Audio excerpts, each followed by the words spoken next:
channel ရဲ့ပရိသတ်ကြီးအားလုံးမင်္ဂလာပါလို့နှုတ်ဆက်ပါတယ်ဒီကနေ့ပရိသတ်တွေကိုတင်ဆက်ပေးခြင်းတဲ့အကြောင်းအရာကအမေရိကန်နိုင်ငံတက်ဆက်ပြည်နယ်မှာကျင်းပတဲ့65နှစ်ပြည့်ကချင်တော်လှန်ရေးနေ့အထိမ်းအမှတ်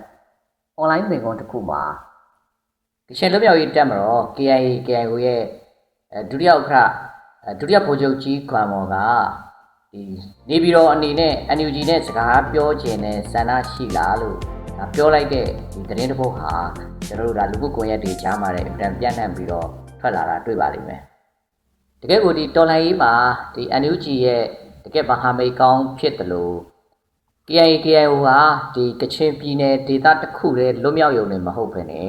့တနိုင်ငံလုံးဒီအကြမ်းဖက်စစ်ကြုံဘဝကနေပြီးတော့ဒါလွတ်မြောက်နိုင်ဖို့ဥတည်ပြီးတော့ဒါတိုက်ပွဲဝင်နေတယ်တော်လှန်နေတဲ့ဖွဲ့စည်းတစ်ခုဖြစ်တယ်ဆိုတာကိုဒါမိမောင်းထိုးပြတာပါKIO အနေနဲ့ကဒီတော်လိုင်းမှာနှစ်ပေါင်းများစွာတွေ့ကြုံရင့်ကျက်တဲ့အဖွဲ့အစည်းတစ်ခုဖြစ်တယ်လို့ဒါလက်နက်ကိုင်အဖွဲ့အစည်းတွေကြားမှာလည်းအင်မတန်ကိုဒါအစင်လာကြီးတဲ့အဖွဲ့အစည်းတစ်ခုဖြစ်တဲ့ခါကျတော့ဒီအကြမ်းဖက်စစ်တပ်ရဲ့ဒီသွေးခွဲတက်ရှို့မှုတွေနောက်ပြီးအကြမ်းဖက်စစ်တပ်ကအခုလိုဒီလက်နက်ကိုင်အင်အားစုတွေနောက်တော်လိုင်းအင်အားစုတွေအချင်းချင်းကြားမှာမညီမညွတ်ဖြစ်အောင်နော်တစ်ဖွဲ့ချင်းခွဲပြီးတော့ဆွေးနွေးတာတို့နောက်ပြီးဟိုတစ်ဖွဲ့နဲ့တစ်ဖွဲ့ကိုခွဲပြီးတော့ဟိုအခွင့်အရေးနဲ့စီးရုံးတာတို့ဒါတွေကိုလှုပ်တက်တဲ့သဘောတဘာဝကိုဒါ KIO ကကောင်းကောင်းဗိုလ်ချုပ်ကွမ်မော်တို့ကဒါကောင်းကောင်းသိထားတဲ့ခါကျတော့အခုဒီမှာဒီဗိုလ်ချုပ်ကွမ်မော်ဘာပြောထားလဲဆိုရင်ဒီနေပြည်တော်အနေနဲ့ပေါ့နော်ဒီ NUG နဲ့စကားပြောခြင်းနဲ့ဆန္ဒရှိလားလို့နော်ဒါသူမေးထားတယ်ပေါ့နောက်ပြီးတစ်ဖွဲ့ချင်းနဲ့စကားပြောတဲ့ပုံစံကိုတဲ့ဒီ KIO ကလုံးဝလက်ခံမှာမဟုတ်ဘူးဆိုတာကိုဒီနိုင်ငံတကာနဲ့အိန္ဒိယနိုင်ငံတွေကိုလည်းသူအားလုံးပြောထားပြီးဖြစ်တယ်ဆိုပြီးတော့ဒါပြီးခဲ့တဲ့ကျွန်တော်တို့65နှစ်ပြည့်ကချင်တော်လိုင်းနေ့ထိပ်မှတ် online မိန့်ခွန်းမှာအခုလိုထည့်ပြောထားတာတွေ့ရပါတယ်နောက်ထပ်ဒီအားရစရာတစ်ခုကတော့ဒီ2026ခုနှစ်ကအပြောင်းလဲတွေဒါအများကြီးဖြစ်လာမယ်နှစ်လို့မျှော်လင့်ထားပြီးတော့ဒါ KIO အနေနဲ့လည်းတောက်လျှောက်ပေါ့နော်စူးစမ်းနေတဲ့အကြောင်းဒါပေမဲ့ KIO ကဒီသတင်းတွေတိတ်ပြီးတော့ထုတ်ပြန်လေးမရှိတယ်လို့ပေါ့နော်ဟိုတချို့သတင်းတွေထုတ်ပြန်တဲ့အခါမှာလည်းဒါတစ်ဖက်ကနေပြီးတော့ပြန်ပြီးတော့ဒီကောင်တာလုပ်တာတို့စိတ်သက်စစ်စင်ရေးလုပ်တာတို့ဒီလိုအန်ဒရီတွေကိုလည်းဒါရှောင်ရှားတဲ့အနေအထားမျိုးနဲ့ပေါ့နော်ဒီလိုတိတ်ပြီးတော့မထုတ်ပြန်ဘူးဆိုတာတွေလည်းပြောထားတာတွေ့ပါတယ်အဲ့တော့ဒီပြီးခဲ့တဲ့ဒီရက်ပိုင်းမှာပဲဒီမြစ်ကြီးနားလေဒါစကန်ရဲ့ရေဒါတစ်ခုကိုဒါ KIO ကဖြည့်ဆည်းခဲ့တဲ့အကြောင်းပေါ့နော်နောက်ပြီးဒီဗမော်မှာလည်းပဲဒီတင်ကားတစ်စီးကိုဒါဟိုဖြည့်ဆည်းနိုင်တယ်လို့ဒီနှစ်လထဲမှာပဲတင်ကား9စီးလောက်ကိုဖြည့်ဆည်းနိုင်ခဲ့တယ်ပေါ့နော်ဒီဗိုလ်ချုပ်ကောင်ပေါ်ပြောတဲ့အထဲမှာဆိုရင်ကျွန်တော်တို့ဒီတရုတ်အစိုးရဘက်ကနေပြီးတော့ဒီအာဏာသိမ်းပြီးခဲ့တဲ့ဒီ2021ခုနှစ်ပေါ့နော်ဒီဖေဖော်ဝါရီ1ရက်နေ့ဒီအာဏာသိမ်းမှုဖြစ်တဲ့အချိန်မှာပဲဒါတရုတ်အစိုးရကသူတို့တိုက်ပွဲတွေမဖော်ဆောင်ဖို့လာပြောပေမဲ့အာဏာသိမ်းပြီးနောက်တစ်နေ့ဒီဖေဖော်ဝါရီ2ရက်နေ့မှာပဲဒီ KIO ကတရုတ်အစိုးရကိုပြက်ပြက်သားသားပြန်ပြီးတုံ့ပြန်တာတွေ့ပါတယ်ဒါကျွန်တော်တို့အနေနဲ့ပေါ့နော်ဒီခြေနေကိုရှောင်လွှဲလို့ရမှာမဟုတ်ဘူးအဲ့တော့ဒီမိုကရေစီအင်အားစုတွေနဲ့တိုက်ပွဲတွေကိုမဖြစ်မနေတူတကွာဖော်ဆောင်အောင်မှာဖြစ်တယ်ဆိုပြီးတော့ဒါ KIO ဘက်ကနေပြီးတော့တရုတ်ကိုပြက်ပြက်သားသားတုံ့ပြန်ခဲ့တဲ့အကြောင်းပေါ့နော်ဒါဗိုလ်ချုပ်ကြီးကွမ်မော်ကပြောကြားထားတာတွေ့ရပါတယ်အဲ့တော့ကျွန်တော်တို့ကအချိန်ကာလကိုပြောတဲ့အခါမှာ9နှစ်ကြာပြီအခုဒေါ်လာရင်းတွေ65နှစ်ရှိလာပြီနှစ်ပေါင်း90ရှိလာပြီလို့ပြောတဲ့အခါမှာကျွန်တော်တို့ရဲ့အခိုင်အမာတည်ဆောက်မှုတွေကပါလေဆိုတော့ပြန်ဆက်စစ်ဖို့လိုပါလေကျွန်တော်တို့လက်နက်ကင်ဒေါ်လာရင်းကိုစပြီးလုပ်တဲ့အခါမှာလူမျိုးတိုင်းဟာမိမိတို့ရဲ့ဟိုခံစားချက်တွေအရာပုတ်ခွဲတဲ့အတန်နဲ့ကျွန်တော်ကလူထုကိုကျွန်တော်ကဟိုလောက်တော့ပါတီအမျိုးတွေမှာဒီလိုပဲလုပ်ဥပမာကျွန်တော်ကချင်ဟို propaganda 的清理嘛，是吧？完了说ကျွန်တော်အချင်းချင်းဆိုပြီးလို့ဘောလုံးထောင်กันတာစိုက်လို့ဆူရီတက်တာလို့ကြောက်တော့ကျွန်တော်ဘောလုံးအနေနဲ့ကံရမယ်ဟိုတဲနဲ့ကျွန်တော်ကကြိုးချစ်တဲ့စသဖြင့်ပေါ့ပြီးကျွန်တော်ရဲ့ဟို propaganda 的清理ပါပါလဲဆိုတော့上了路顶上很论那ဒါကျွန်တော်မအောင်မြင်မရှိတယ်လို့ချပဲ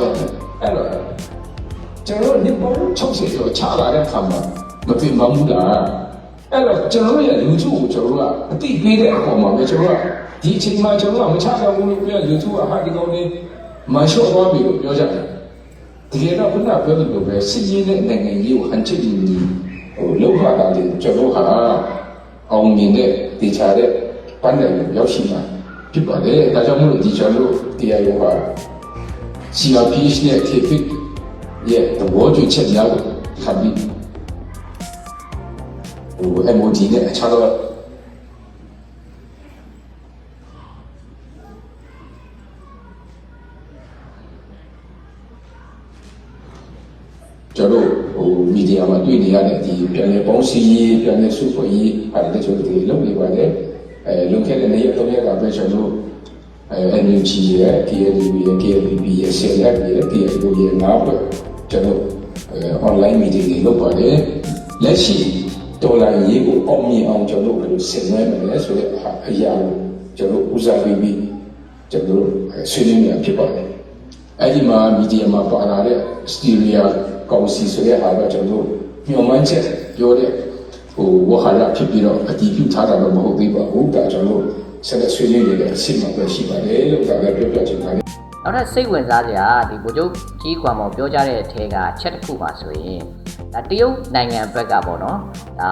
KIO ဘက်ကိုမေးတဲ့မေးခွန်းတစ်ခုပေါ့အဲ့ဒါဘာလဲဆိုတော့စစ်တပ်ကိုနိုင်အောင်တိုက်နိုင်မလားဆိုပြီးတော့ဒီလိုမေးတဲ့မေးခွန်းတစ်ခုရှိတယ်လို့ပြောပါတယ်အဲ့တော့ဒီလွန်ခဲ့တဲ့လတွေရတဲ့တရုတ်နိုင်ငံကအရှင်းမြင့်အရာရှိတူကတဲ့အစည်းအဝေးမှာဒီဗိုလ်ချုပ်ကြီးကွာမော်ကိုမေးတယ်တဲ့ဒါခင်ဗျားတို့ရဲ့အရင်းမြစ်နဲ့ပေါ့နော်အခုဒီစစ်ကောင်စီကိုနိုင်မယ်လို့ထင်လားလို့မေးတဲ့အခါမှာဒါဗိုလ်ချုပ်ကြီးကွမ်မော်ကဒါကိုဘာနဲ့အဓိကဥပမာပေးလဲဆိုတော့တရုတ်နိုင်ငံရေးသမိုင်းကိုပြန်ကြည့်ပါပေါ့နော်အဲ့ဒီမှာဆိုရင်ဒါအမေရိကန်နဲ့ရုရှားမှာဒီကူညီတဲ့ဘက်ကနောက်ဆုံးဒီထိုင်ဝမ်ကိုထွက်ပြေးပြီးတော့ဘယ်သူမှမကူညီတဲ့သူတွေကဒါနိုင်ခဲ့တာမဟုတ်လားဆိုပြီးတော့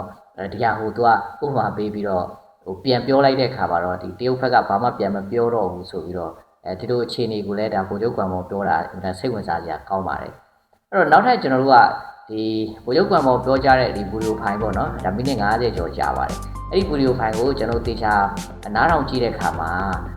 KIA ဒီ KIO ရဲ့စီရေးမျှော်မှန်းချက်တွေကဒါအထက်ပိုင်းတစ်ခုနဲ့မဟုတ်ဘဲနဲ့ဒီအထက်ပိုင်းကိုလည်းတည်ငြိမ်စွာထိန်းချုပ်ပြီးတော့ဒီအောက်ပိုင်းဒေသတွေကိုလည်းဒါတကယ့်ကိုအကောင်းဆုံးဒီထိန်းချုပ်နိုင်အောင်ပေါ့နော်ဒါအခုဆိုရင်ဒါချင်းပြည်အရေးကိုလည်းသူတို့အလေးထားပြီးတော့စ조사နေတယ်ဆိုတဲ့အကြောင်းလည်းကျွန်တော်တွေ့ရပါတယ်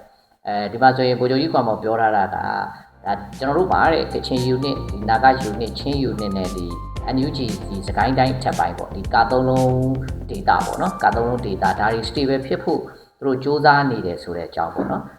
်ဖြစ်လဲဖြစ်မယ်လို့လည်းယုံကြည်တယ်တဲ့ဒီအထက်ပိုင်းမြောက်ပိုင်းတစ်ခုလုံး stable ဖြစ်သွားရင်ဒီအောက်ပိုင်းဒေတာတွေကိုအလွယ်တကူထိမ့်သိမ်းနိုင်မှာဖြစ်တယ်ပေါ့နော်ဒါကတော့ KIA KIO ရဲ့ဒါစီရေးရည်မှန်းချက်ဖြစ်တယ်ပေါ့အဲ့တော့ချင်းပြည်ရဲ့အရင်းမြစ်ကတနိုင်ငံလုံးရဲ့အောင်မြင်မှုတွေကိုလည်းဒါပေးစွမ်းနိုင်မယ်လို့ယုံကြည်တဲ့အကြောင်းနောက်ပြီးရင်ဒါကြောင့်လည်းဒီချင်းပြည်နဲ့ကျွန်တော်တို့ကပေါ့နော်လုံးဝဒီချင်းပြည်တစ်ခုလုံးလွတ်မြောက်ရေးအာရုံမှန်တဲ့လှုပ်ဆောင်နေတယ်ဆိုတဲ့အကြောင်းလည်းဗိုလ်ချုပ်ကြီးကွမ်မော်ထည့်ပြောသွားတာတွေ့ရပါတယ်နောက်ထပ်ဒီဗမော်တိုက်ပွဲနဲ့ပတ်သက်ပြီးတော့ဒါတစ်နှစ်ကျော်ကြာတဲ့အထိပေါ့နော်တကယ်ကိုအရင်ကြီးများများပေးဆက်ပြီးတော့ဒီတိုက်ခိုက်နေတဲ့ဒီတိုက်ပွဲအပေါ်မှာလည်းဒါဗိုလ်ချုပ်ကြီးကွမ်မော်အခုလိုထည့်သွင်းပြီးပြောကြတာတွေ့ရပါတယ်ဗမော်တိုက်ပွဲอ่ะဆိုရင်ဒါတစ်နှစ်ကျော်သွားပြီးတော့ဒါဒီလိုအရင်ကြီးတွေများမယ်ဒီလိုပေးဆက်မှုတွေများမယ်ဆိုတာသိတဲ့အကြောင်းပေါ့နော်နောက်ဒီလိုသိပေမဲ့လည်းဒါလိုအပ်ချက်တစ်ခုအရာပေါ့နော်ဒါတိုက်နေရတဲ့တိုက်ပွဲဖြစ်တဲ့အကြောင်းအဲ့ဒီမှာဆိုရင်ဒါတိုင်းရင်းသားပေါင်းစုံပါတဲ့ဒီ PDF တွေပါတယ်နောက်ဂေါ်ရကားတွေပါတယ်နောက်ရှမ်းတွေပါတယ်နောက်ချင်းတွေနာဂတွေပေါ့နော်ဒီလိုအစုံပါတယ်ပေါ့ပြောရရင်တော့ဒီမြန်မာနိုင်ငံမှာရှိသမျှဒီအကုန်လုံးပါတယ်ရောစောဒါတွေကအစပါတဲ့အကြောင်းလဲထည့်ပြောသွားပါတယ်နောက်ထပ်တစ်ခုကတော့ဒီຫນွေဦးတော်လိုင်းရေးနဲ့ပတ်သက်ပြီးတော့ဒီအကြမ်းဖက်စစ်တပ်ကဒီစစ်အာဏာသိမ်းမှုဖြစ်ပြီးတဲ့အချိန်မှာပဲပေါ့နော်ဒီ KIO ဖွဲ့အနေနဲ့ကဒီတော်လိုင်းရေးရဲ့ဒီတိုက်ပွဲတွေနဲ့ဒီဂျားကာလမှာကြာမြင့်နိုင်တဲ့အခြေအနေတစ်ခုကိုပေါ့နော်ခံမှန်းတဲ့အခါမှာဒီစပြီးတော့ဒီတိုက်ပွဲတွေဖော်ဆောင်တဲ့အချိန်ကနေပြီးတော့နောက်တကယ်ကိုပြည်တော်စုမှာခိုင်မာတဲ့ဒီအစိုးရတရက်ပေါ့နော်ပေါ်လာဖို့ဟာဒီ၄နှစ်ခွဲကနေပြီးတော့6နှစ်ထိကြာနိုင်တယ်ဆိုပြီးတော့ KIO ဖွဲ့အနေနဲ့ဒီခံမှန်းထားတယ်ဆိုတဲ့အကြောင်းပေါ့နော်အဲ့တော့ဂျားကာလဆိုတဲ့အခါမှာဒီဂျားကာလမှာစစ်ပူကာလတွေရှိမယ်နောက်ပြီးရင်ဒီဆွေးနွေးတဲ့ကာလတွေရှိမယ်နောက်ဒီအသွင်ကူးပြောင်းရေးကိုစ조사တဲ့ကာလတွေရှိမယ်ပေါ့အဲ့လိုတဖြည်းဖြည်းနဲ့သွားရမှာဖြစ်ပြီးတော့ဒီစီရေးနဲ့ဒီနိုင်ငံရေးကဟန်ချက်ညီလှုပ်ဆောင်မှတကယ်အောင်မြင်တဲ့ကျွန်တော်တို့တကယ်တေချာတဲ့ပန်းနိုင်တစ်ခုရောက်မှာဖြစ်တယ်ဆိုပြီးတော့ဒုတိယဗိုလ်ချုပ်ကြီးကွမ်မော်ကထည့်သွင်းပြောကြားသွားပါတယ်အဲ့တော့ကျွန်တော်ဒီနေကုန်းချုပ်ပြောရရင်တော့အခုဗိုလ်ချုပ်ကြီးကွမ်မော်ပြောသွားတဲ့အရာတွေမှာနှိမ့်ချုပ်လိုက်မယ်ဆိုရင်အခုဒီလာမယ့်2026ဟာအင်မတန်ကို ဒါအပြောင်းလဲတွေနဲ့ထူးထူးခြားခြားဖြစ်လာမယ်နှစ်တစ်နှစ်ဖြစ်တယ်ဒါ KIO ကရှေ့ကဒီပြောခဲ့တဲ့ထဲမှာပါတယ်ပေါ့နော်သူတို့ခံမှန်းတဲ့ဒီ၄နှစ်ခွဲနဲ့6နှစ်ဆိုတဲ့အတွင်းမှာဒါကစစ်ပူကာလနောက်ဆွေးနွေးတဲ့ကာလအသွင်ကူးပြောင်းတဲ့ကာလအစရှိတဲ့ဖြစ်ပေါ့ဒီလိုကာလတွေမှာတဆင့်ပြီးတဆင့်ကိုဒါစနစ်တကျstrategy ကြပေါ့နော်ဖော်ဆောင်လာတာဖြစ်တဲ့ခါကျတော့ဘာပဲဖြစ်ဖြစ်တော်နိုင်ရေးတွေလည်းအင်မတန်အားရှိကြเนาะအားရကြကောင်းပါတယ်နောက်တစ်ဖက်မှာလည်းပဲဒီ KIA KIO ဖွဲ့ဟာဆိုလို့ရှိရင်တကယ့်ကိုဒီကချင်ဒေသတစ်ခုတည်းနဲ့မဟုတ်ဘဲနဲ့မြန်မာနိုင်ငံလုံးပြည်ထောင်စုတိုင်းသားညီကိုမောင်နှမအားလုံးအတွက်ပေါ့နော်တကယ့်ကိုအားလုံးပေါ်မှာရှေ့ရှုပြီးတော့ဒီတော်လှန်ရေးမှာပါဝင်ပေးနေတဲ့အဖွဲ့အစည်းတစ်ခုလည်းဖြစ်တယ်အဲ့လိုမဟာမိတ်ကောင်းနေစီစီလုံးလုံးညီညွတ်ညွတ်နဲ့ဒါကျွန်တော်တို့ဆက်လက်ပြီးတော့ဒီအကြမ်းဖက်စစ်တပ်အမြင့်ပြတ်ရေးကိုပူးပေါင်းပါဝင်တိုက်ပွဲဝင်သွားမယ်ဆိုရင်ကျွန်တော်တို့လိုချင်တဲ့ဒီ Federal Democracy เนาะတကယ်နိုင်ငံတော်တည်ကြီးနဲ့အတူဒါလုံးဝဒီအကြမ်းဖက်စစ်အာဏာရှင်စနစ်ဟာမြန်မာပြည်ပေါ်ကနေလုံးဝပပျောက်သွားမယ်ဆိုတာဒါကျွန်တော်တို့အခိုင်အမာယုံကြည်တယ်နောက်တစ်ချက်ကလည်းတစ်ဖက်မှာလည်းပဲဒီတရုတ်နိုင်ငံရဲ့ဒီနိုင်ငံရေးအရဝင်ရောက်စိုးမိုးချေလှယ်မှုတွေဘလောက်ပဲလုပ်ပြင်မယ်လို့ကျွန်တော်တို့ဒီတိုင်းသားလက်နက်ကိုင်အင်အားစုတွေအပါဝင်ပေါ့เนาะကျွန်တော်တို့ຫນွေဥတော်လှန်ရေးပါ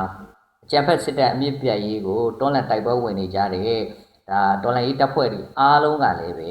ကိုလှုပ်ရှားရှိတဲ့လမ်းကြောင်းကိုတကယ်ကိုစီစီလုံးလုံးနဲ့အားလုံးစုပေါင်းပြီးတော့ညီညီညွတ်ညွတ်နဲ့ပေါ့နော်ကျွန်တော်တို့ဒါမမိတ်မတုံ